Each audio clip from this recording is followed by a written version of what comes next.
Good afternoon and welcome to this week's edition of The Last Word. I'm Winston Sammut, standing in for your regular host, Paul Sanger. It's the end of another week and as usual I'm joined by Chris Gosling from Australian Fund Monitors to review the past week and peer into the future to see what might possibly be coming up. Welcome, Chris. Thank you, Winston. Nice to be here. So, Chris, what's been happening overseas on financial markets? Well, there's been a recovery. As you remember, 2 or 3 weeks ago, there was a real shakeout. There was concern about a recession. Markets got the wobbles. Volatility went through the roof and everyone rushed for the exit. That didn't last long because the next load of numbers coming out have actually been more positive, and they're basically saying that the chances of a soft landing in the US economy are now quite good. So retail sales figures came out this week. They were better than expected. Employment numbers in the US were better than expected. And those expectations are always really important. So the market's been recovering for the last week, 10 days.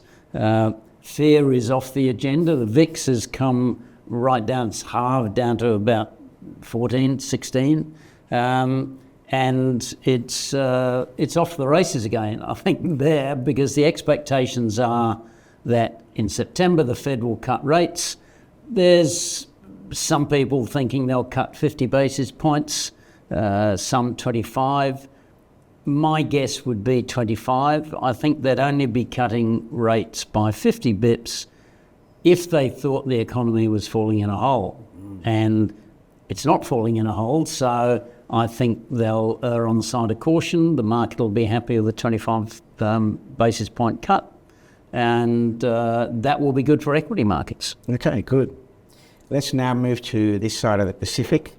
During the week, unemployment numbers came out for July to 4.2%, which is a little bit higher. What impact do you think that's going to have on the RBA's decision making? Absolutely none.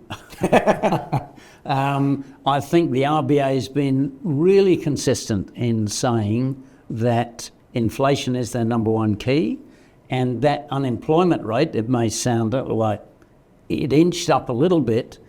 Actually, the underlying employment numbers were very strong. So the level of employment is strong. So I don't think the Reserve Bank is going to make any different story. It will depend on CPI. Obviously, that's next week, next Wednesday.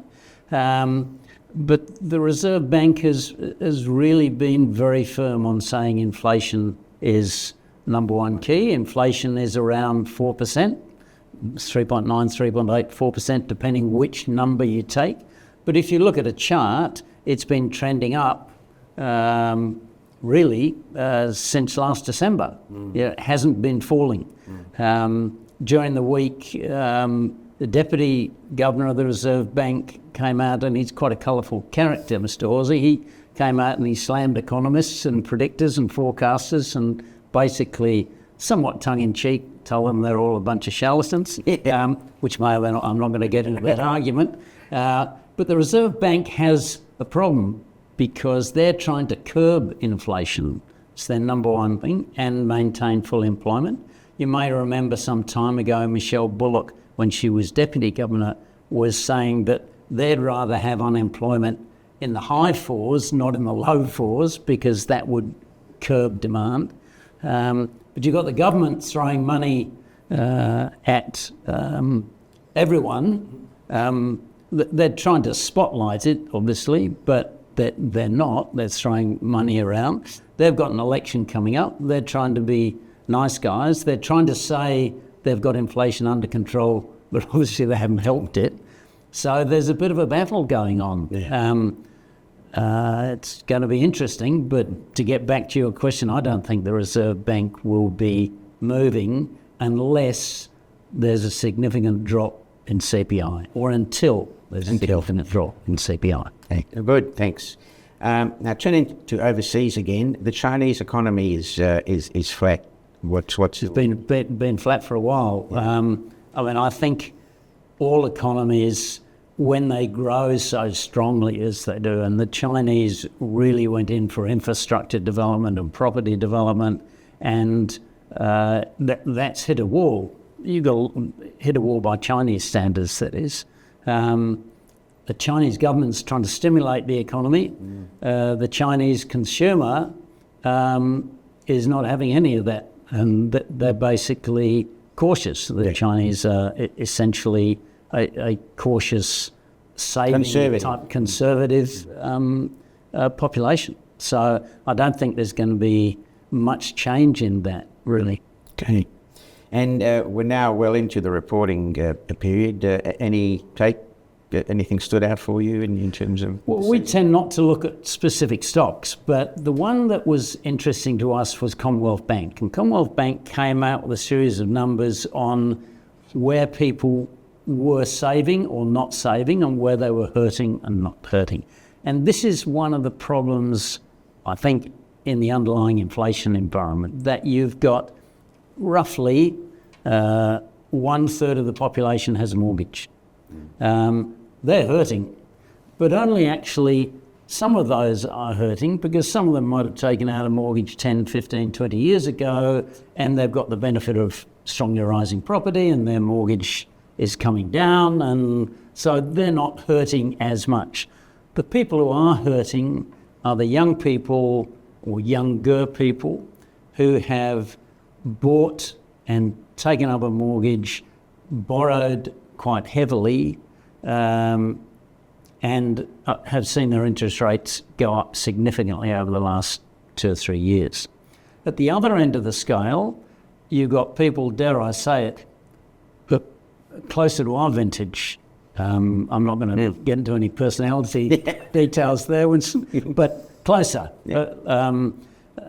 And they're doing okay. They've paid their houses off. They own their house. A fair proportion of them own their house. They're not as affected by inflation because they're not being hit with higher borrowing costs. So they're happy, thank you very much, you know, spending the kids' inheritance. And they're happy spending. And that's the dilemma. I thought the Commonwealth Bank figures were really interesting in saying that. They really divided up where the pain was being felt. Yeah. And that's a problem for the government as well. We keep going back to this. The government's doing one thing, Reserve Bank's doing another, and different parts of the population, same thing. Half of them, or some of them, are hurting really badly, and some are saying, what's the problem? Speaking of the government and politics, we normally have a look at politics. Anything interesting there? Oh, look, I think over the two things, again, overseas, we're always fascinated by Donald Trump. Yeah, everyone in Australia is fascinated by Donald Trump, really, because he's such, for Australian voters, he's such an enigma, really, isn't he? I mean, I don't know what proportion of the vote he'd get if he was standing here, but I would have thought not much. I mean, but in the States, it's different. What's happening at the moment is he's teamed up with Elon Musk, who's another controversial character. They had a long interview. Musk is a fan. Donald's not happy, not really being in the positive spotlight. Yeah. He's really not enjoying that as the scowling Donald is really back. That's quite interesting.